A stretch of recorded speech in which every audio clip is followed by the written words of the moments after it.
চাঁদপুরের এক শহর এক নদী, কিন্তু দুই পাড়ের গল্প একদম আলাদা। একদিকে পুরান বাজার, যেখানে ভোর হলেই শ্রম ও বাণিজ্যের চিত্র ফুটে ওঠে।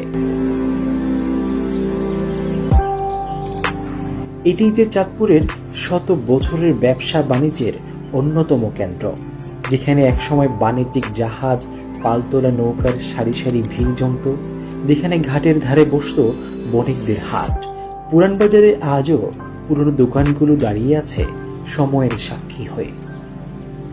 আর অন্যদিকে বড় স্টেশন, এটি চাঁদপুরের অন্যতম বিনোদন কেন্দ্র।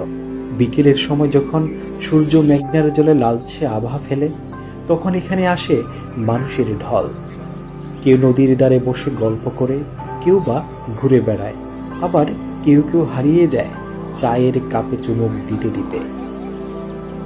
বড় স্টেশনে হাঁটার পথ, নদীর পাড়ের মুখরোচক নানান খাবারের দোকান আর আলোকিত সন্ধ্যায় এক অন্যরকম মায়াবী রূপ দেয়।